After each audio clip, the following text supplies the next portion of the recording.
right. Hello, everyone.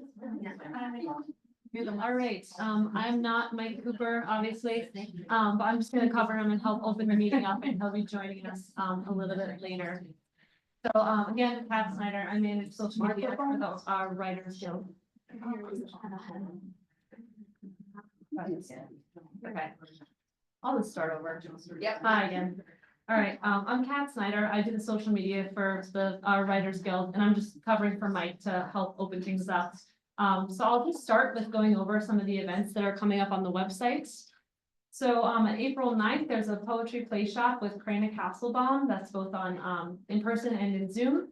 There's a novel and memoir writing workshop with Kat Mattingly on April 10th at COCC. Authors Heather Fox and Jonathan Stutzman will be at Roundabout Books on April 10th. There's an I Remember creative writing and bookmaking play shop on April 12th at Pine Meadow Ranch. The monthly Raging Writers Spoken Words event will be at Spork on the 13th. And on the 16th and 17th at COCC, Poet Laureate Ellen Waterston will be hosting a conversation and a poetry workshop.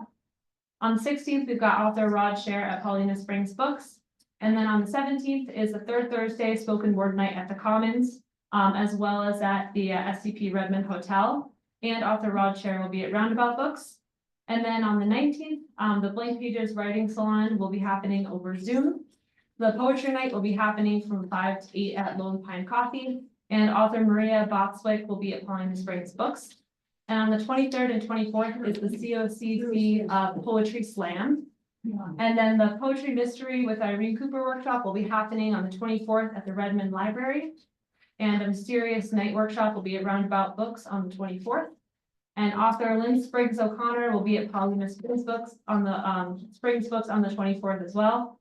And then on the 25th, we have the Sisters Festival of Books Story Slam and author Joni Lindenmeyer at Paulina Springs Books. From the 25th to the 30th is the Stepping Stones Writing Retreat on the Oregon coast. And on the 26th is the Environmental Poetry for Earth Day workshop with Irene Cooper at COCC. The 27th, we've got Poetry and Mystery with Irene Cooper at the Bend Library.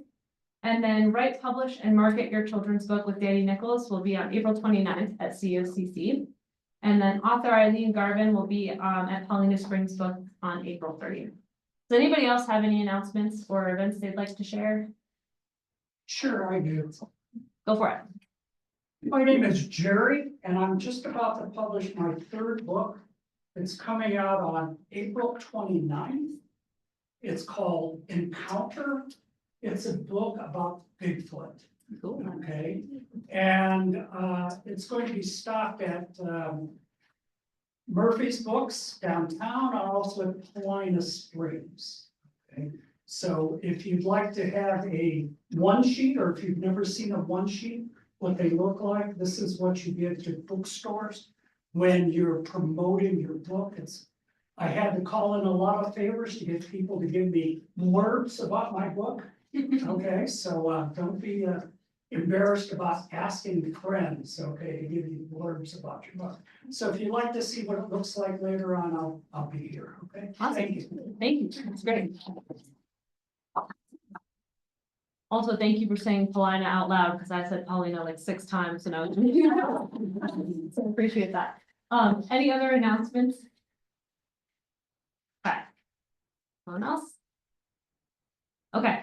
Then it's my pleasure to introduce our reader for this session. Patricia J. McLean is a poet and novelist living in Bend, Oregon. She is co-author with Dwayne Ponce of Degrees of Freedom, Ghosts of St. Pierre, and Bartlett House. An excerpt from Degrees of Freedom is included in COWG's 2024 collection.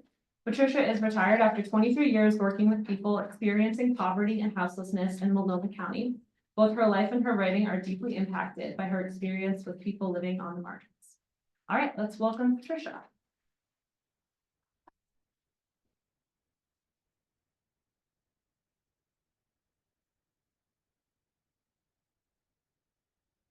It's a little dark back here. I hope I can read this. Is there, You want some light? can we get some more lights? Yeah. Thanks. Oh, good, that's perfect. So I just was gonna start by reading a short bit of the blurb on the back of this book to give you some context. This is what it looks like. It just came out today. The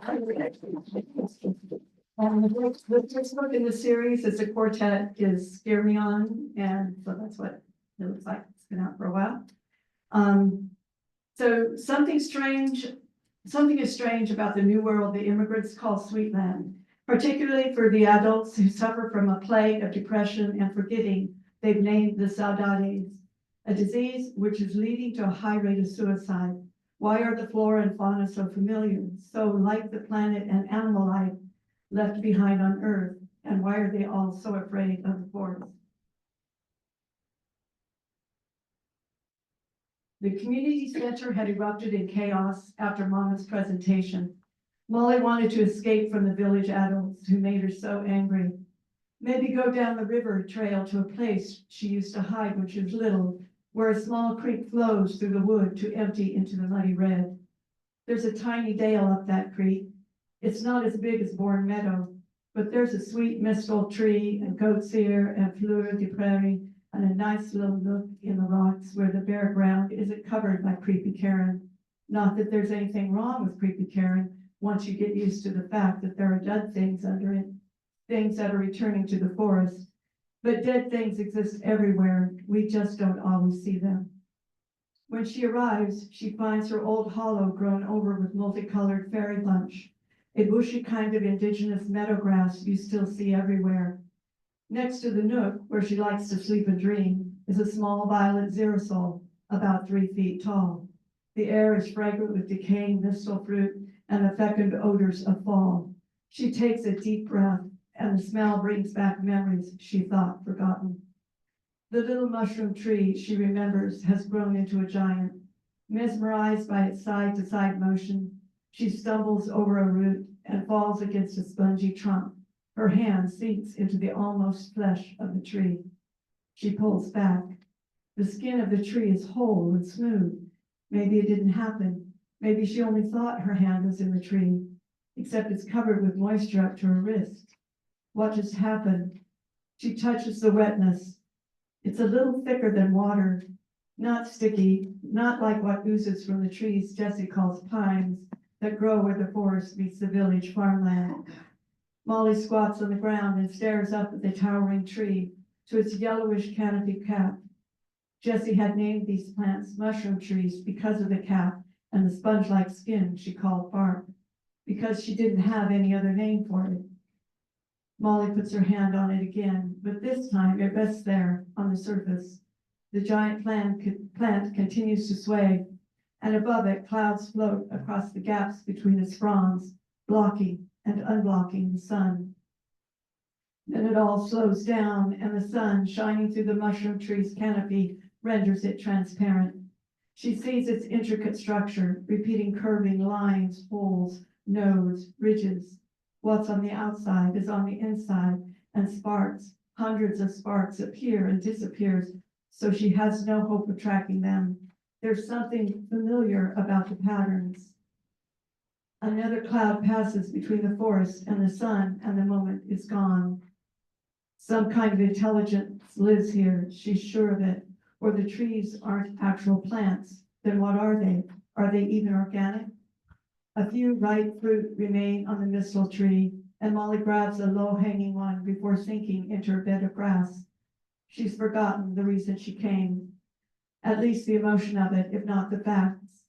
Her mind is now on the strangeness of her encounter with the mushroom tree. She takes a bite of the succulent mistle and loses herself in its sweet ambrosia. Closing her eyes, she listens to the chittering of an ardea and the twittering of some earth birds. She opens her eyes again as a cloud of purple pollen rises from the xerisol. Then she floats above the forest, looking down at herself. The forest itself has become something else, something from her memories, something she saw with her first eyes before it all changed. She tries to blink the vision away, but it refuses to vanish, to become anything but what it seems.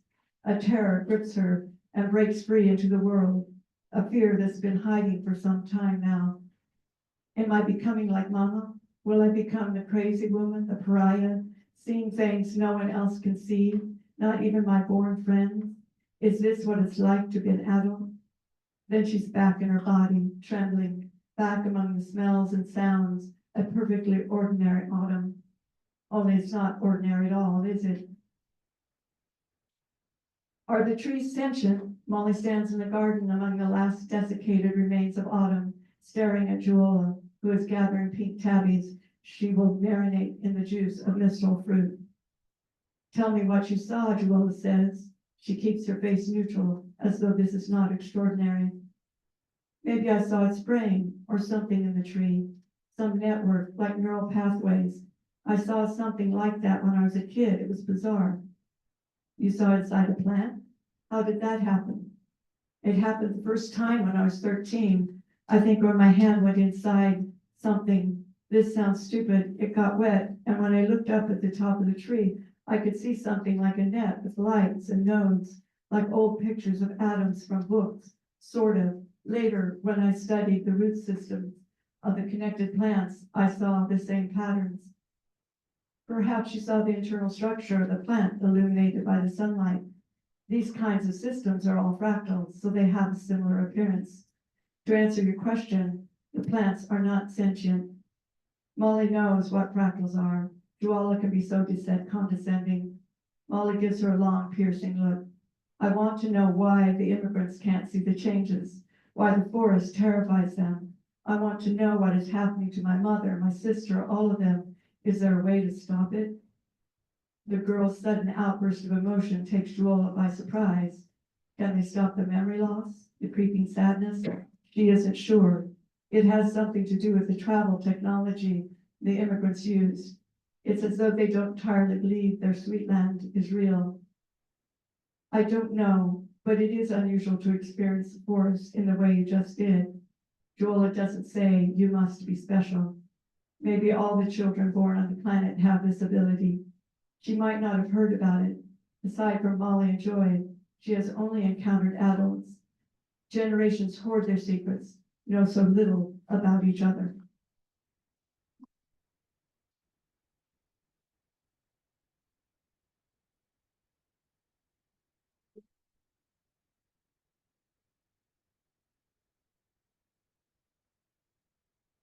Thank you, that was awesome. Another round for Josh.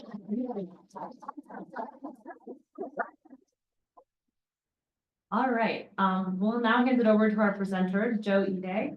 So Joe Ide grew up in South Central LA. His IQ series won the Anthony, Seamus, and McCavity Awards, and were included in Best Books of the Year for the New York Times, NPR, Lit Hub, The Washington Post, and The Guardian. His Philip Marlowe novel, Goodbye Coast, was an Apple Best Book and Wall Street Journal Best Mystery of the Year, earning starred reviews from Booklist and Publishers Weekly. All right, and I believe Joe's joining us via Zoom. Hello, everyone. Thank you for being here. The title of this webinar is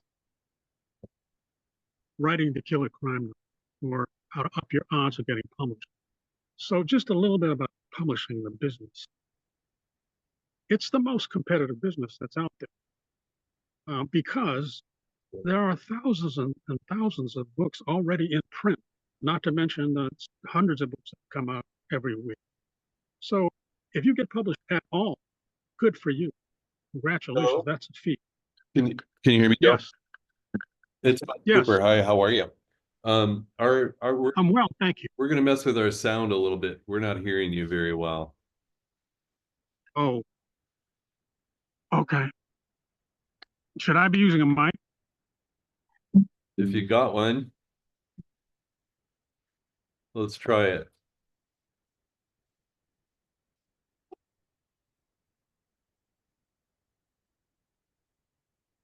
Is that better? That's great. I guess So, not.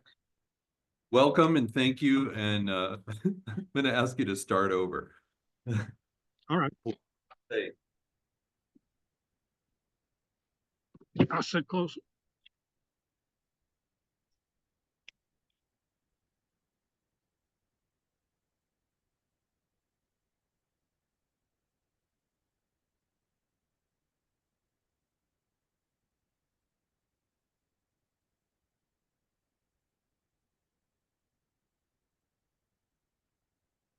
We're good to go if you are, Joe. Okay, we'll start again. All right, Hello, thank- everybody. Does it sound better? I'll just continue on.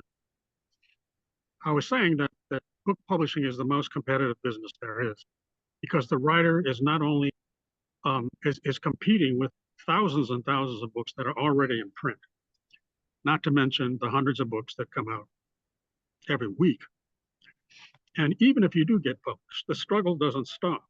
For a new writer, it's almost impossible to cut through all the book noise, plus every other kind of entertainment noise. And to up your odds, you need a publishing company that's behind you. If they're going to invest their resources, they have to believe in your book. Publishing is not some philanthropic effort on behalf of literature. It's a business like any other, and they're looking for a good product. There are a finite number of dollars in the marketplace. So if you make a sale, in effect, you're taking one away from someone else. So here I am in my favorite independent bookstore, choosing between Michael Connelly, Elizabeth Stroud, John le Carré, whoever your favorite author is. And then there's you, the new guy. The new writer is going to lose that contest unless he or she has the goods. There's buzz, there's media coverage, there's really good reviews. Otherwise, it will be one more okay novel. The publishing company will not spend money. It'll be in Barnes and Noble for a week or so, and then that's it. Understand that writing novels is a career.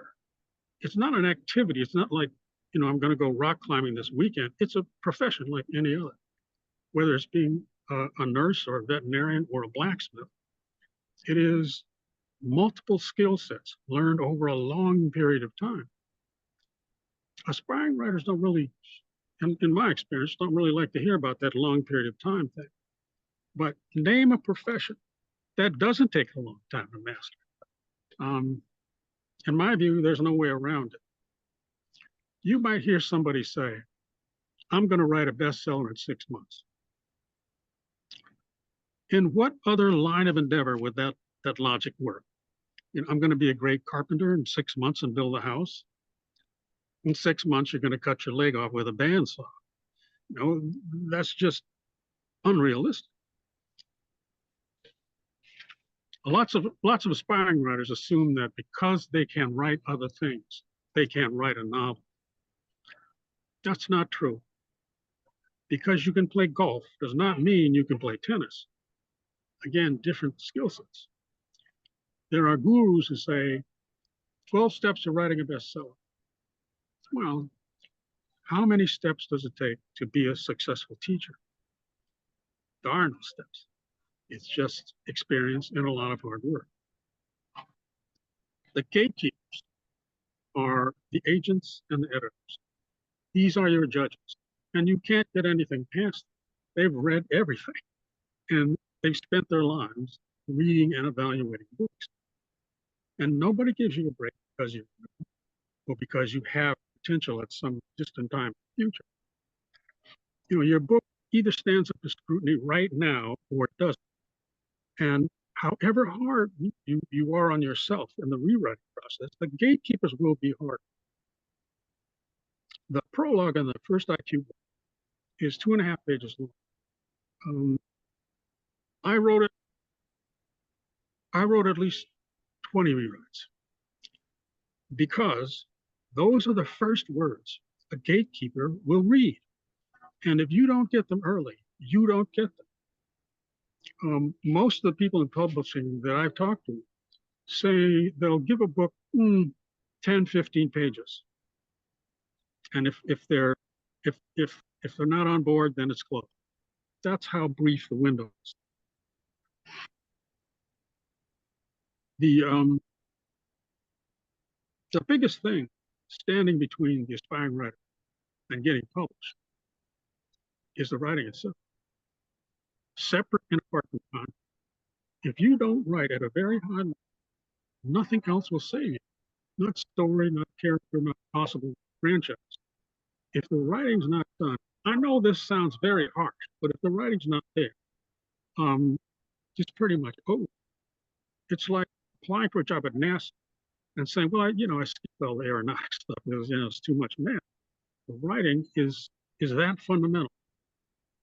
That will give some of you pause, but writing at a high level is something you can learn. It took me 3 years to write my first, because I was in your situation. I was learning to write a narrative while I was writing a narrative. Now, it may not take you 3 years, but that's what you're up against. A new writer gets one chance to put their book in front of a real gatekeeper. 2, if they live long. You have to be absolutely sure that you've written a good book. They're not going to read a rewrite. They're not going to read your second. You've disappointed them, and it's on to the next. They literally have hundreds of books, hundreds of manuscripts they can choose.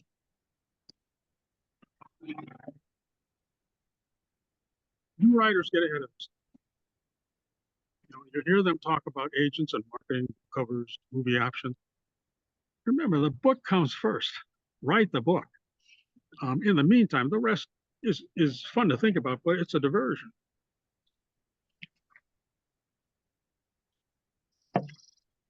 New writers tend to hurry. They're anxious, to make the money and get the glory, and that's certainly among my motives. But if you go shopping for an agent with a mediocre book, then the hurrying didn't matter.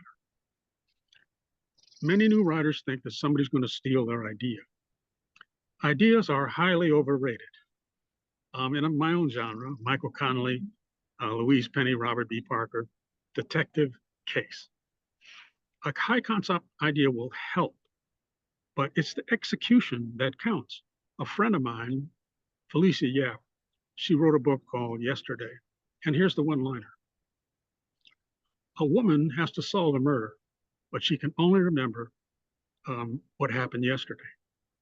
I mean, it's a pretty good one-liner. But she would not have solved it unless she had executed, and she did. She's a great writer. In a way, publishers aren't really looking for something in particular. You might hear someone say, they're looking for the next Harry Bosch, but what they mean is they're looking for the next Michael Connelly. They're looking for writers who can sustain a career and write quality book after quality book. Reagan Arthur, publisher at Knopf and the publisher at Little Brown, said, I want what all publishers want, great writing and a fresh voice. You see advertisements for books and seminars. Find out what's hot, fantasy, sci-fi. If it's a great book, everything is hot. You remember that book, Life of Pi? It's about an Indian Tamil boy who spent 27 months on a life raft with a Bengal tiger named Richard Clark. You couldn't predict that idea was going to work, but it was a fresh voice and it was terrific writing. It sold 10 million copies. Nobody ever talks about money, but I would. Advances from one of the big houses range from $25,000 to $100,000. $100,000 being very rare. You hear about these, million dollar advances, but they're so rare as to be irrelevant. Most land between $35,000 and $50,000. I got $100,000 advance for 2 books, and here's how I broke down. I got $40,000, $20,000 for the book I'd written, IQ, and $20,000 for the book yet to be written. Then I got $15,000 when I finished the rewrites of IQ to my editor's satisfaction. That took months because my editor and everybody else's editor has a lot of clients to service. So you may be finished with the rewrites, but you have to get in line. And then you're going back and forth, several times, maybe more than that. Then I got $15,000 on publication day. Now, these payments stretched out over a year. Okay, so I made 70 grand, less 15% from my agent and whatever taxes I paid, and I got what I got. And before you collect a dime of royalties, you have to pay back that advance. On the first 5,000 books, you get a 10% royalty. On the second 5,000, you get 12.5, and on the rest is 15%. This is general. Now, those percentages apply to the unit cost, whether it's a discounted book or an audio. You have to sell a lot of units, to pay back $100,000. IQ was hot out of the gate, but I didn't make any royalties until the next book. And then I got a check for 10 grand. What happens is your third novel catches on, and then people start buying the first and the second. You get some momentum, and it relates to what I said earlier about looking for a writer who can write book after book. So if your goal is to making living, you have to write book after book. And that's why publishers are looking for writers who are good enough, who are in the long haul, and can sustain a career. That's how they make money too. TV, movie options. Again, you see a lot of these huge option fees, but again, they're so rare as to be irrelevant. I talked to my agent who does books to media. I told him I wanted people to be realistic about money and what to expect. He said, "You want to be realistic? You're not going to sell it." This is in the context of thousands and thousands of submissions. In other words, options are very rare. A major producer told me that the average fee from someone like him is from $500 to $7,500. There was a 6-way bidding war for IQ, and I got $22,500, which my agent said was extraordinary for a new writer. Less commission taxes, I got what I got. My point here is be realistic about money. You have to build a career. Nuts and bolts. Caveat. I'm going to say you should do this and you should do that. But bear in mind, I'm one writer among many. There are any number of writers who are very successful, and they approach these things in a completely different way. So again, I'm just one writer.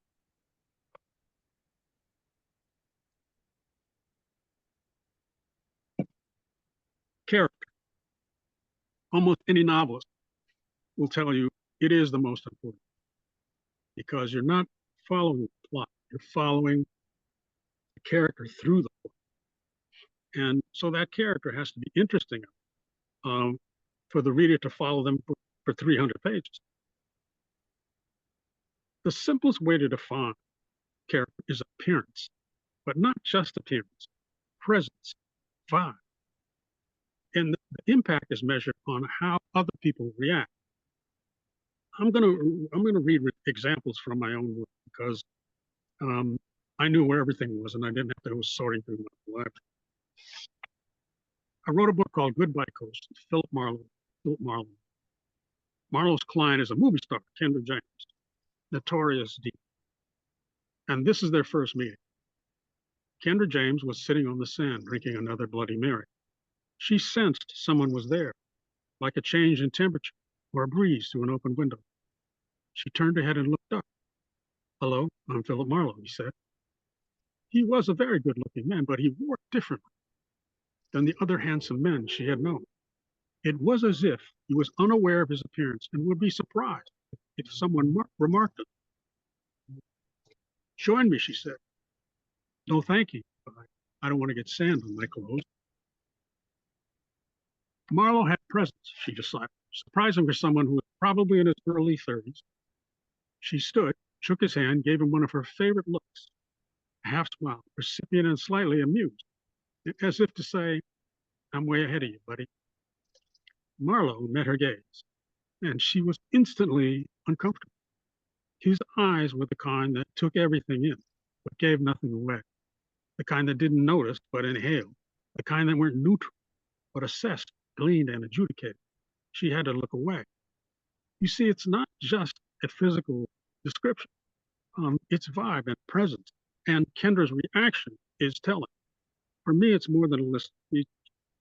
Now, again, other writers do these things completely different. I mean, John Grisham, he'll say he was 6 foot tall, had brown hair and brief, and he compensates for that with behavior.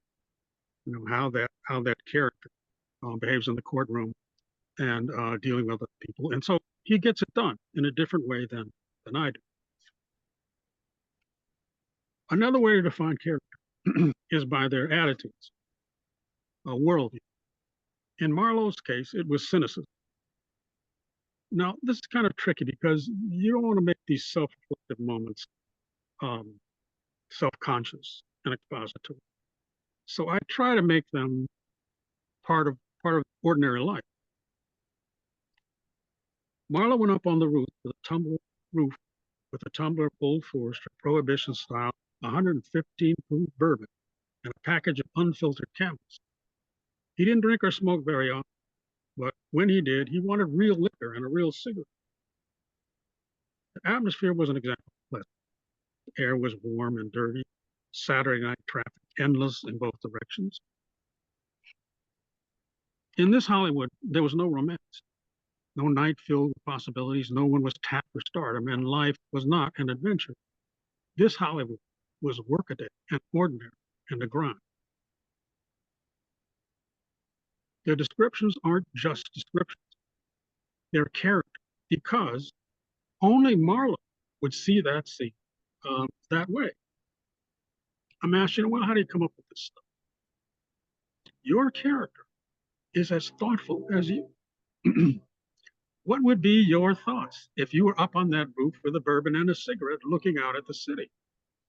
What would your partner see? What would your mom see? Now, the observations the character makes are defining in and of themselves. Another source of character are the people around you. Now, if you're an aspiring writer, you are by definition a student of human nature.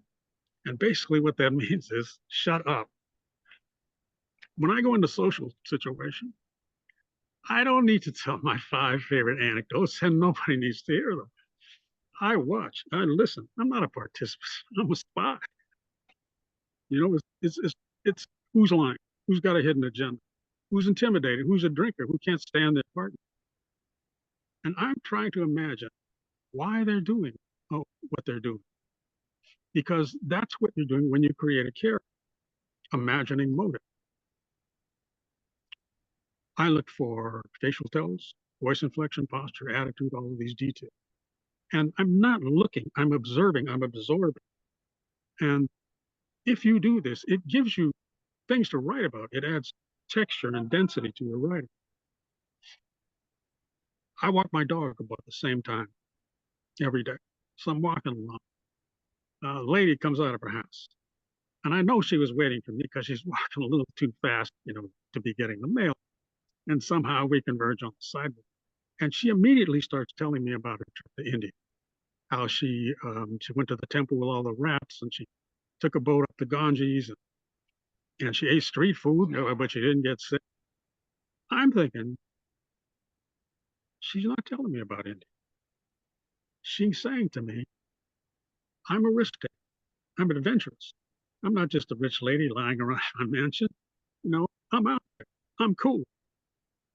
And because I know that, I can write about it.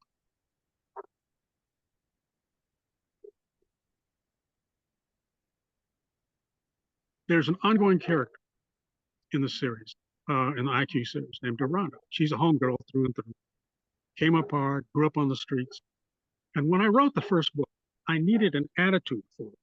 You know, what she liked walking around. My first girlfriend was named Stephanie Farrington. She lived 2 doors down. She was 12, so I guess that was 11. Now, Stephanie was a head and a half taller, and she outweighed me by probably 30 pounds. My brother said that when we held hands, she looked like a ventriloquist with a Japanese dummy. Not so harsh assessment, but it was probably true. And Stephanie came Everybody in the neighborhood was poor, but Stephanie's family was destitute. There was never any food in the house. She had a little brother, a little sister, always running around half naked crying. And her mother carried the sawed off broomstick and just sort of hit who was ever closer. And Stephanie came out of that with a certain attitude. And that was, whatever it is, it's not good enough.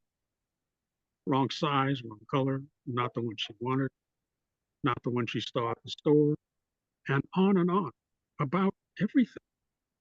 I used to share my lunch with Stephanie, and she would complain about the sandwiches. Tell your mother I don't like mustard.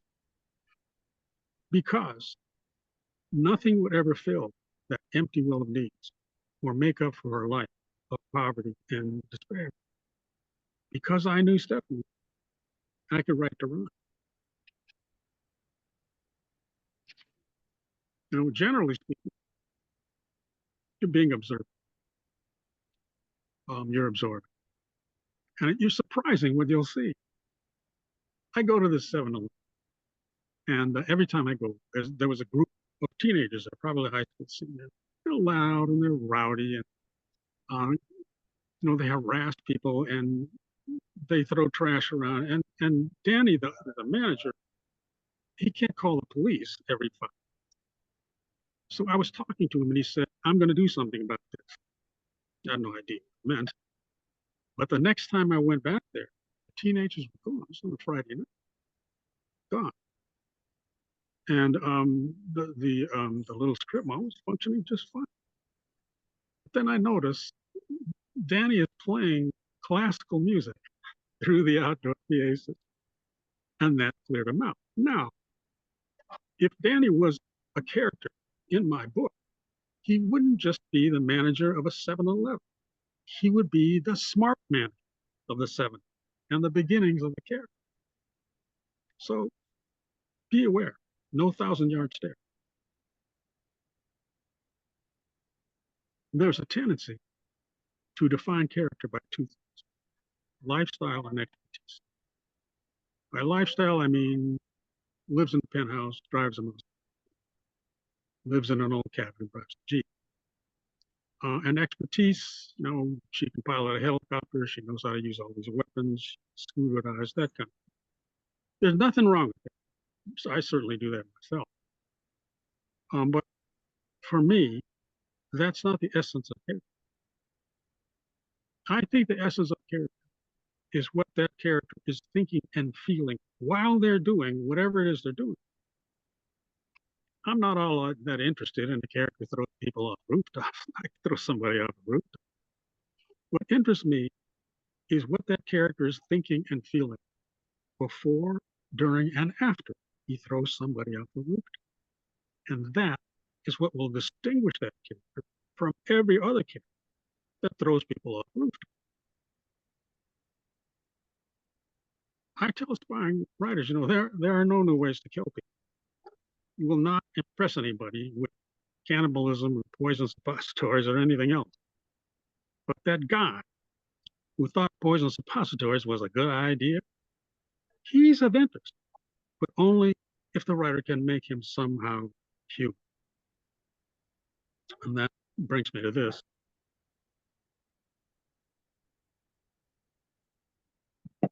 Wrecked is the 3rd book in the IQ series. The bad guy is named Walter. He's ex-CIA. He's committed atrocities at Abu Ghraib, runs his big security company, Blackwater. So we know he's ruthless. There's absolutely nothing. Now, Walzak is hunting for a woman named Sarah. She has photos of him at Abu Ghraib doing horrifying things. And this is Walzak's reflection. He envisioned the photos appearing in the New York Times, on CNN. He could see the media outrage metastasize into every country in the world. His name synonymous with cruelty, depravity, and perversion. The most excruciating part, his family. The business was Earth and he was Atlas, but his family was his only true source of happiness, and the only people who still saw him as a patriot a hero, and a great human being. He had to destroy him. The thought of his darling wife, seeing him rape a helpless woman, made him sick. The thought of his precious son Noah, knowing his father was a monster, made him want to die. He had never been so afraid, not when the desert night was lit with tracer rounds and the mortar shells exploded so close you thought you were finished. And you could hear your fellow soldiers screaming and dying in the row. None of it frightened him more than the revelation of his beastly heart. We may not like people like Wolzak, but we can identify with his vulnerability, his family. We can invest in him, even though he's a bad guy. I mean, who cares about a car chase unless you're invested in the people driving the cars? And this humanizing makes these confrontations between good guy and bad guy more impactful because both sides have skin in the game. They both have something to win or lose.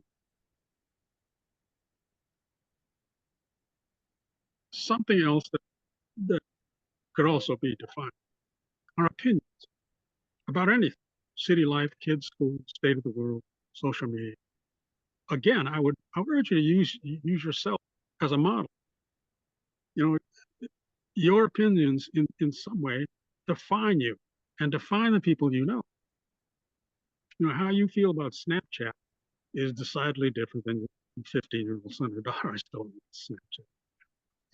You know, bearing in mind, these are not your personal opinions that may happen coincidentally, but this is about your character and making them real for the reader.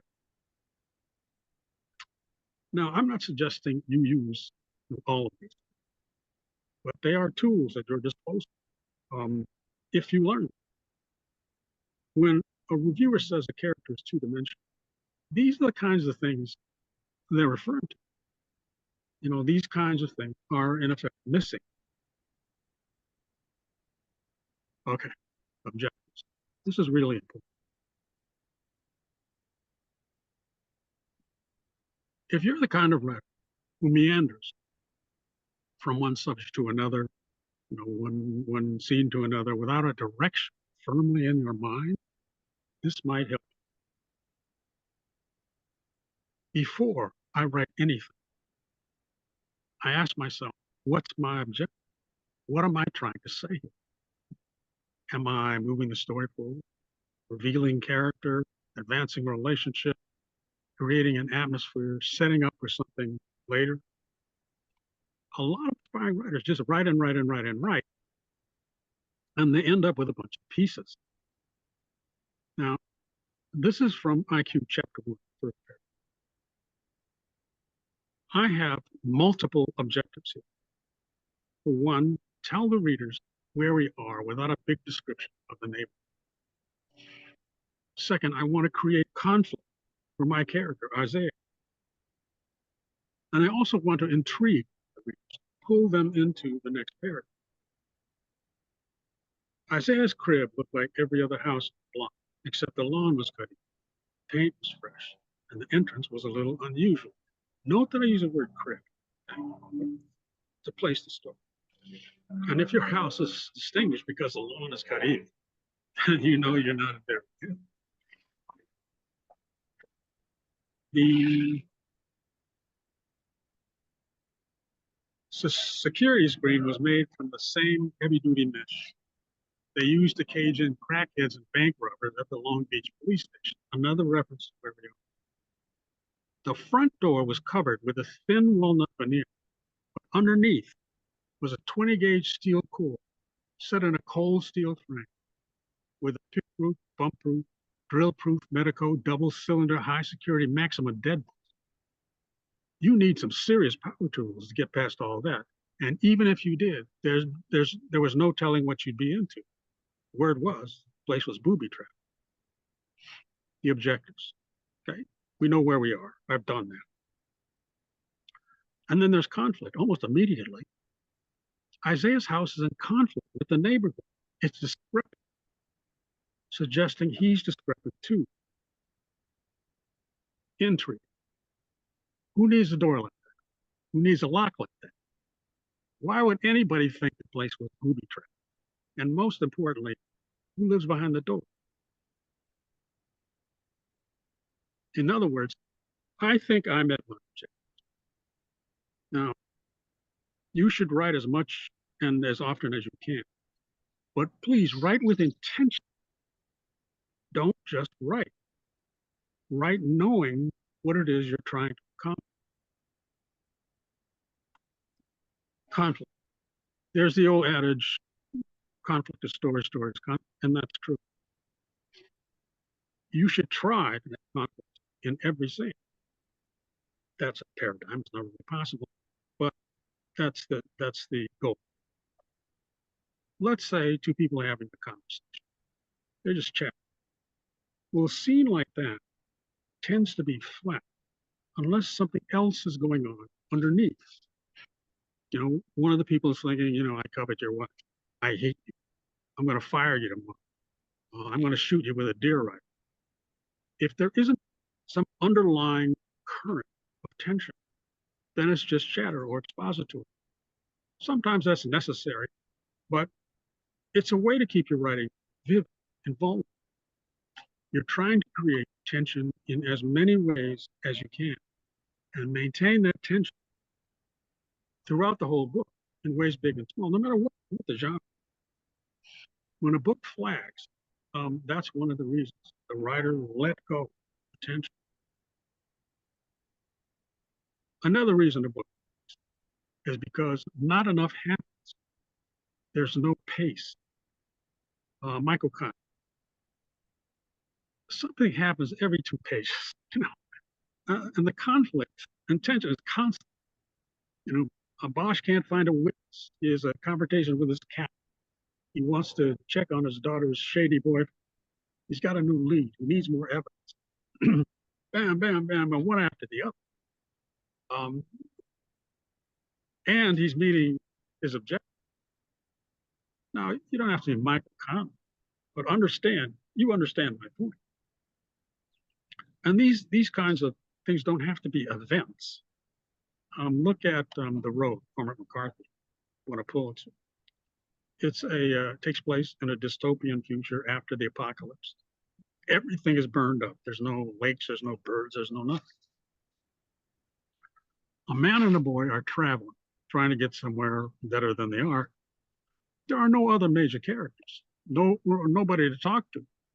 And the boy is a boy, there's a limited vocabulary. Half the book is the man's interior dialogue. Memories, regrets, relationships, love lost, practical questions like how do we avoid the bandits? We need food, boy is sick. And there's all the pace you'll ever need. Emotion. When I imagine a scene, I'm looking for the emotional state, like Walter. When I write scenes, I want the readers to have an intense experience, but I also want it to be more than a fight. And I want to reveal more about the characters. Again, other writers do this too. And my opinion is that the readers are interested in character. That's what they want to read about, is how the character overcomes whatever's in front of them. From the IQ book titled Red, there are hired killers in this. 2 women, Sal and Ann, longtime partners. And this is the scene. They're number 2. Sal was getting angry. She set the beer down. You better shut up now, Annie. They went quiet. A particular kind of stillness before a fight starts. A moment where you either reconsider or the shit is on. Annie backed up 3 steps, giving herself room. Sal tensed, bent her knees. The shit was on. Annie lowered her voice and spoke steadily without pause. Don't tell me to shut up, Sal. Don't you ever tell me to shut up, you stupid bitch. I'm not afraid of you. Who do you think you are? I'm not afraid of you. You want to get on? You want to get on with it? Let's go. Annie didn't raise her voice, but the words were getting louder. Sal was breathing on her. her head expanding, her pulse like a war drum, her anger coiling into fury. Annie, stop. I'll fuck you up. You hear me, Sal? I'll kick your ass. So go ahead, make a move. I'm ready for you. I've always been ready for you. You don't mean shit to me, and you never did, you stupid whore. Shut up, Annie. Fuck you, shut up. Why don't you bring your fat ass over here and make me? You won't because you're scared. You're scared of me, you ugly bitch. Something broke inside Sam. She was unbound. Annie was fierce and unafraid, a killer who had killed many times before. They faced each other. Every slight insult and contemptuous look, every dismissive remark, scowl of disapproval and derisive laugh, boiling up inside her. A surging, ruthless energy, as unstoppable as an axe, descending upon a prisoner's neck. Violence between lovers was never about the present self. Each of them was proof of their fucked up lives. Each was to blame for their barren futures. Emotion is one of the things that readers key on. You know, we want to feel something when we read. And what it means to you is look for those moments. Look for those moments where you can create high emotion. Before I go on, does anybody have any questions now? Joe, oh, Joe, your video's kind of breaking up and okay. I don't know what the problem is. Too close or too far? It says your bandwidth is low. Oh, sorry. It says your bandwidth is low. Oh, I don't know what to do about that. I'm having a crew clean the inside of my house. I'm very near the Palisades fire, so people have machines in there. Maybe try turning your video off. Turn my video off.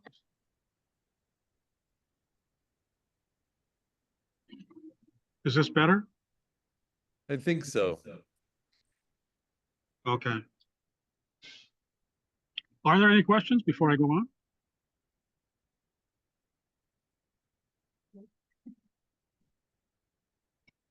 Okay, I will go on.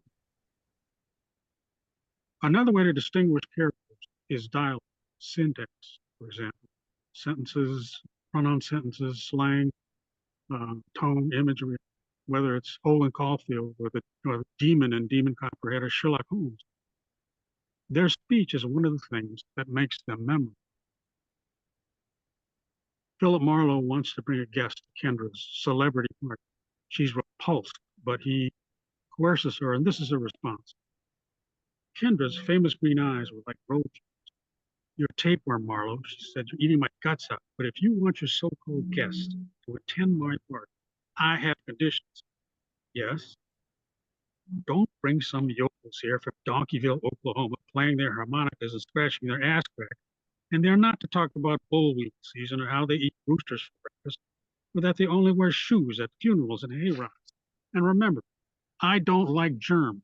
If your hayseeds bring some mutant strain of hoof and mouth into my beautiful home, you won't get a job finding dead flies on a windowsill. You probably won't mistake Kendra or anybody else.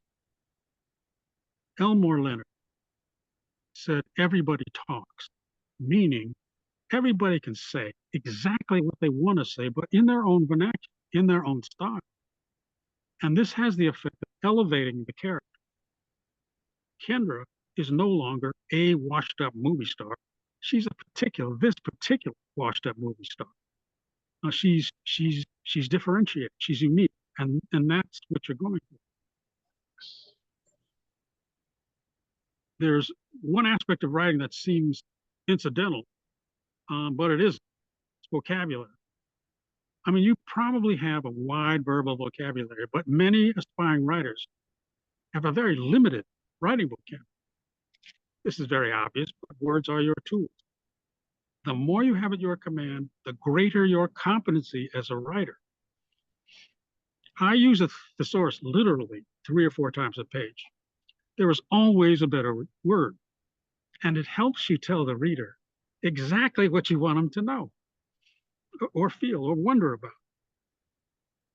How do you build up your writing vocabulary? Use the source all the time. And you will find a better word. You'll find a better way to express whatever it is you're trying to express. I can't commend that highly enough. I am asked, what do I do when I'm stuck? What do I do when I don't know what to do next? I find it helpful to be the character. If Isaiah is running from the police, for example, I am in the car. I'm driving the car. I can see the road. I can hear the sirens.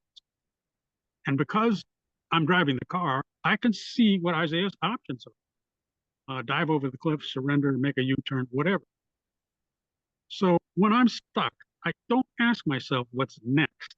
I ask myself, what would the character or characters decide to do in this situation? And because you know your characters, there's only so many options. That helps. It does. Now, of course you should read, but it's different for you. You study what you read. You have all the masters right there on your bookshelf. Whatever your genre, there are examples out there of excellent plotting, dialogue, storytelling, structure, character. They're not hard to find. I would take a book that you already know and love and take it apart, see how it works. How did this writer create suspense or a great character or a romance? You can see these things if you look. If you ask yourself pointed questions. Okay, I love this opening. Okay, but why? This character will stay in my mind forever. Again, why? This book made me cry. Well, don't just cry. See how the author did it. You look for the reasons why the writing is effective.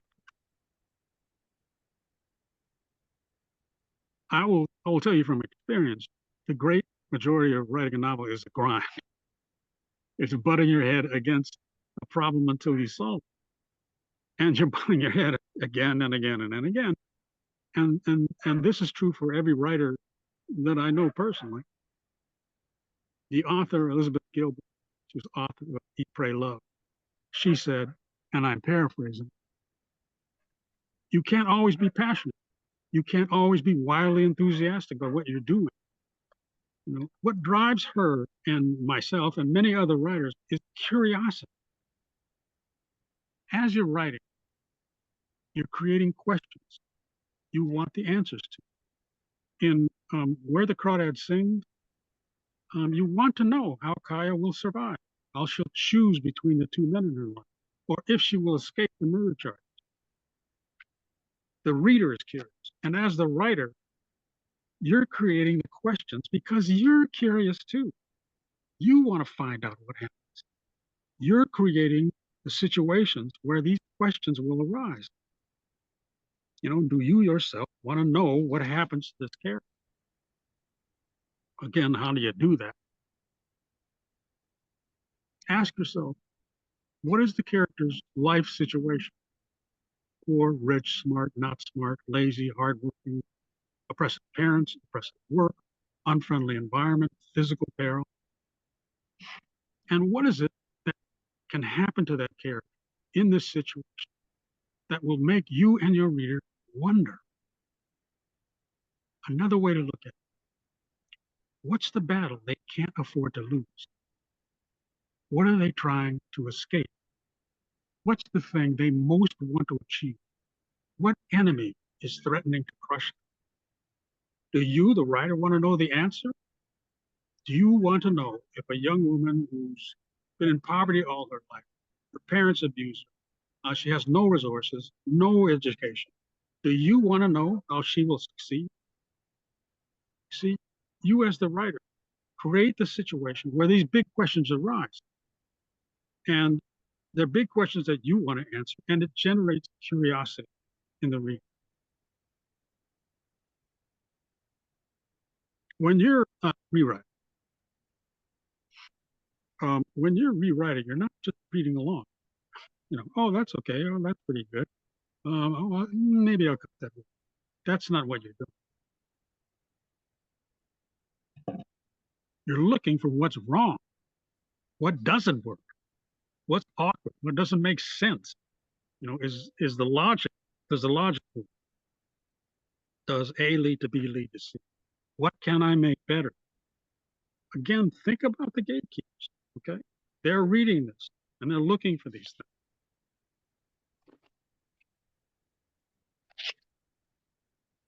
things. If I don't find 5 wrong things on the page, I'm not looking hard enough. And I always do, even in multiple drafts. I find things that need to be changed or that could be better. The adage is too, writing is rewriting. This, I would commend to you this, that go over a draft as well as you can and do the rewrite, change what you can change, and then set it aside and let it rest. And coming back to it after, say, a week, you will see the draft in a whole different light. And you will find more things that are wrong. So I've been working on a new novel for 10 months. And I've been letting it rest intermittently. And I swear, this is true with all the novels, that I always found new things. And mostly things that could be better, sharper, truer, more moving. I'm trying to make this book the best book. I'm consciously trying to get better. You know, I don't want to write the same book over and over and over again, and I don't want to be the same writer. So you write as many drafts as you need to write.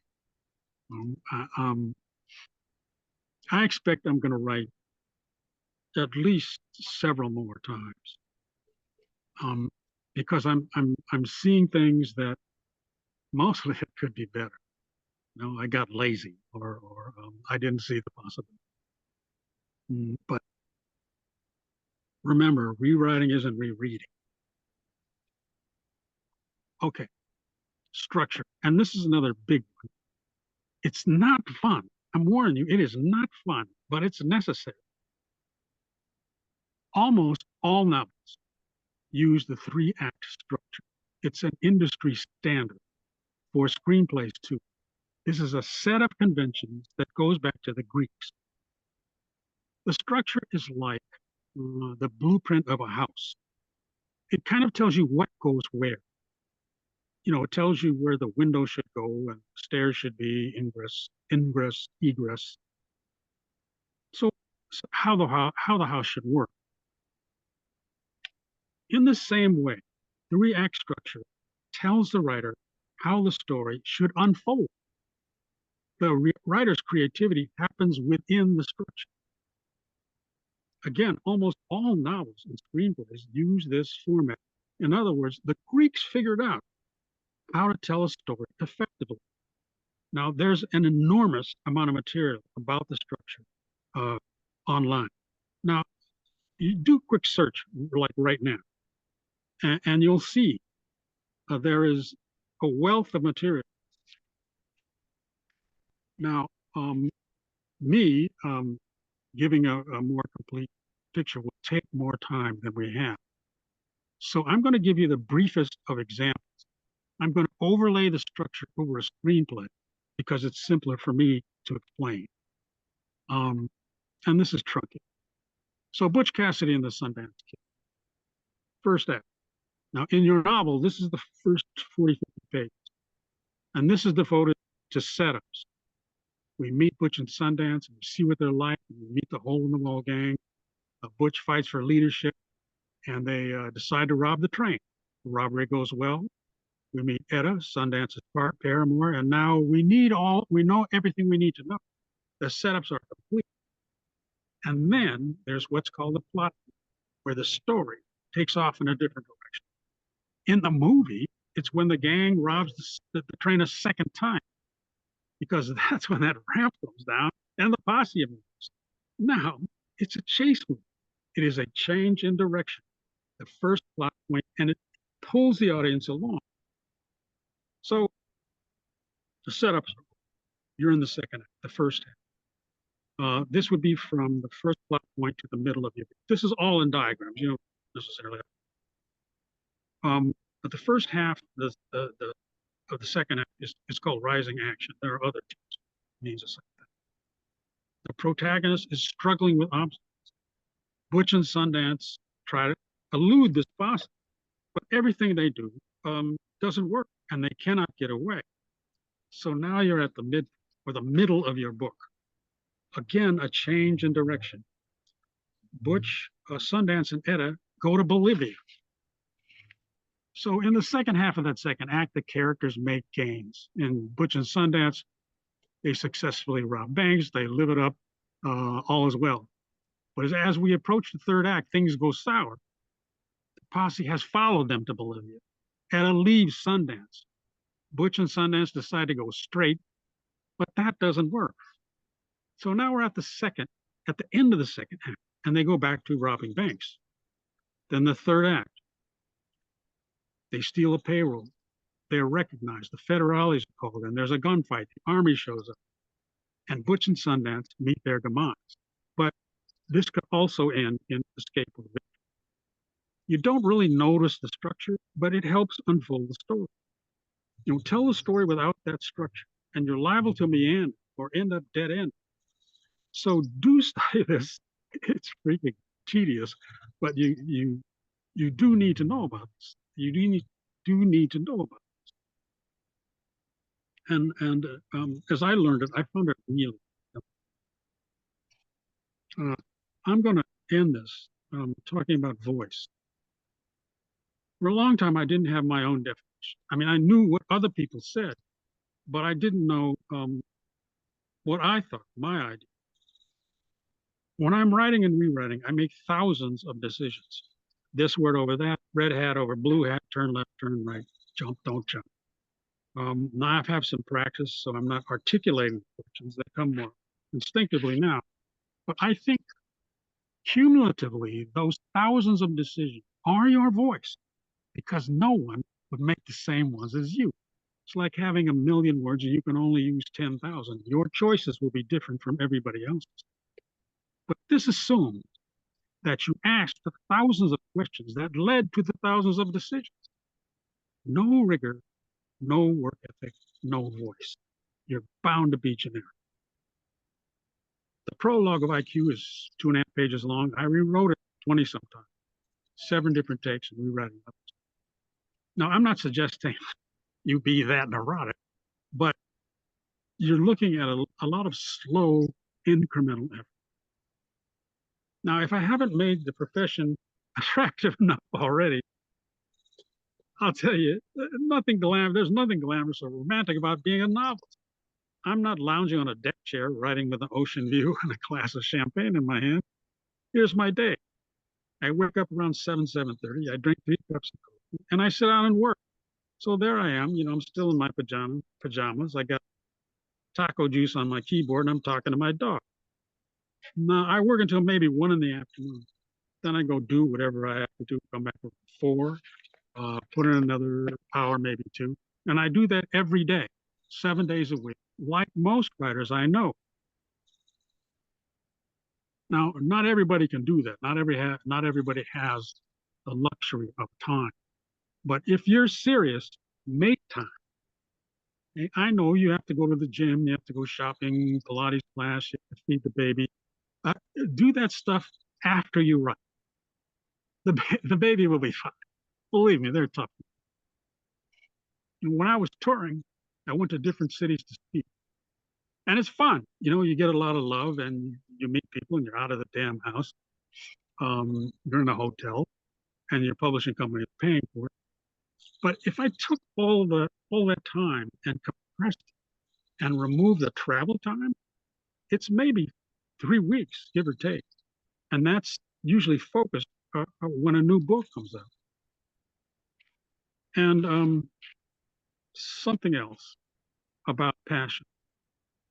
I did not find my passion. You know, that phrase implies that it will just happen. One day you'll discover it, you love writing. It did not happen that me, and I don't think it happens for most writers. A dozen years ago, I started writing. It was awful. It was dreadful. But there was a thing or two that was okay that I liked. So I retained that and I kept writing. And I saw more that I liked. So I kept writing and it became self-rewarding. So the more I wrote and the better I got, the more I wrote. So I didn't find my passion. I grew it like a rose bush. I learned to love writing. And loving writing is important. If you sort of kind of like to write, it's going to be very hard to sustain yourself over a 300-page book. It's like saying, you know, I'm going to win the New York Marathon, and I sort of kind of like to run. You know, I get sweaty, my ankles hurt. So just one last word. Writing a novel is one of those things in life. Commit or don't commit. If you have questions, I'll try and answer them.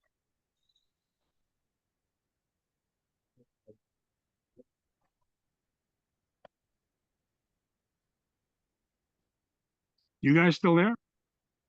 Can you hear me, Joe? Yeah, I can hear you fine. Okay. Who has questions? Where do you start when you write a novel? An outline or a character? So one question is, where do you start when you write a novel? Do you start with a character or do you start with an outline? You remember your objectives. What is it trying to do with this? Oh, are you setting a scene? Are you creating atmosphere? Do you want to introduce a character? You started depending upon the objectives you set for yourself. There is no formula for an open. It's what you want to communicate to the reader at the opening of your book. You make those decisions, whether it's in the character's apartment or on top of a mountain or riding a bicycle. Those are your decisions. Nobody can really tell you that. It depends on what you're trying to communicate in those early pages. I know that's not a solid answer, but it is mine.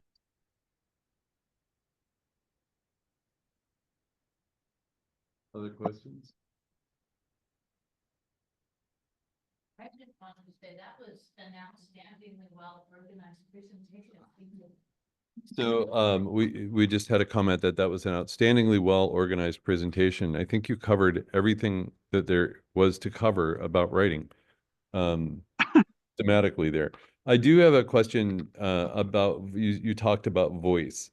When you develop voice, do you think that you have the same voice in all of your writing, or do you have different voices for different pieces? It's the voice changes, but it's basically mine. Because when I have writing problems and I'm making decisions about them, I have a pattern of how I solve writing problems. And I have a pattern for rewriting. But the thing is, it's work. It's like rewriting is work. You rewrite, and you're making all these decisions. And that's my voice, my cumulative decisions. That is my voice. Again, because no one would make the same decisions as me. It's like having 1,000,000 words and you can only use 10,000. Your choices are going to be different from mine. The point here is really, you have to do the work. You have to be rigorous about this. Because that's what it takes. That's what it takes. And if you don't work hard, if you're not relentless about this, there's a very good chance you're going to be generic. And you're going to sound like network TV. So voice comes from really doing the work, especially rewrite. And if you read my book, you'll see a certain style. You'll hear a certain voice that I don't think is like anybody else's. That's not. I mean, that doesn't apply just to me, but you'll see that in other people. John Le Carre, his voice is very distinct. His writing is very distinct. So work hard. Another question from one of our viewers at home. When jumping timelines from chapter to chapter, is there anything a writer should avoid? Avoid. It's not so much avoid as it is things to be sure of. You have to reintroduce the reader after the time jump. You make a time jump, you have to remind them where we are, where you are. So if it's 3 weeks later, you have to say that. It's 3 weeks later, or 5 years have gone by. So make sure you tag that so the reader follows. You don't want the reader going, "What happened?" That's one thing. Is you've got to make sure those transitions are in place. Everybody knows where you are. Time jumps are fine. I wouldn't do a lot of them. This is a judgment call, but at the end of a time jump, say you're in the present, what you want to do at the end of that section is create a cliffhanger. He said he was going to climb Mount Everest, and then you time jump to someplace else, and when you come back to that, you remind them he's climbing Mount Everest. So you've connected those two pieces, even though there's a time jump between them. That's the main thing when I do time jumps, and I'm doing a lot of them, is clarity. Don't lose the reader. So I don't know if that answers your questions. Probably did. I hope so. Other questions? Yeah. So what guardrails do you have in place so that when you're doing rewrites, you don't make something worse? So the question is, what guardrails do you have in place so that when you do rewrites, you don't make things worse? Oh, I don't have any guardrails really in place. As much as I do, that's a good question. Guardrails. I never thought of it that way. But I guess I would take you back. I keep harping on this, but objectives. If you're rewriting, again, you have a set objective. What am I trying to do when I rewrite this section? Am I trying to make it go faster? Am I trying to make it more exciting? What is it you're trying to do? And I'm telling you, if your objective is clear and you're not just writing, it'll help. It'll help you focus on on what's better. And I also take time I'm taking a step back here, but I take time to diagnose what's wrong. What is it about this section that doesn't work? Why doesn't it flow? Why isn't it interesting? And then I have a better understanding of what it is I'm trying to accomplish, and you don't do too much damage that way. Just be clear about what it is you're intending to do and whether that really helps. That's what I do.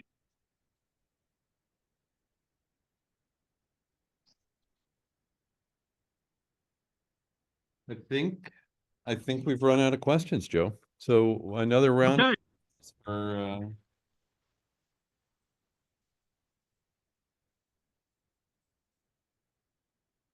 Appreciate you joining us on this Tuesday night. I hope things get straightened out there in Southern California. I know it's been a challenging past year, but It was.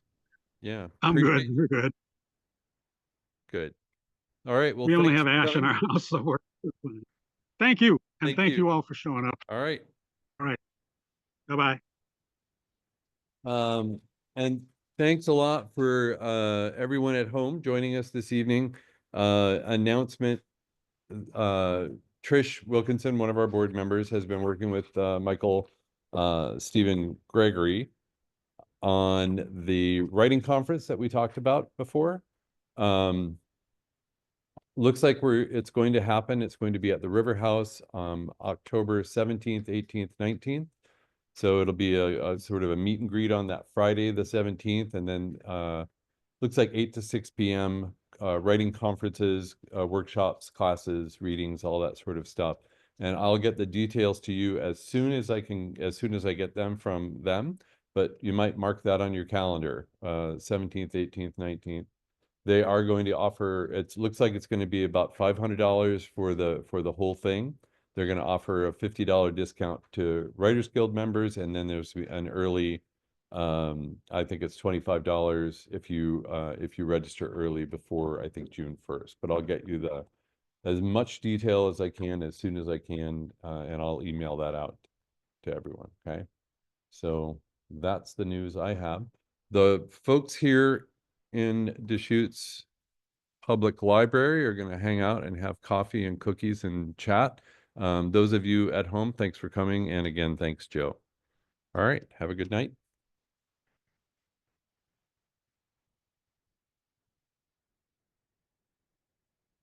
Anyone have any questions about Writers Guild or anything at all that I can answer? Oh, thank you. He answer you about whether I need to write in the folder. I need to know that. If it's not- Okay.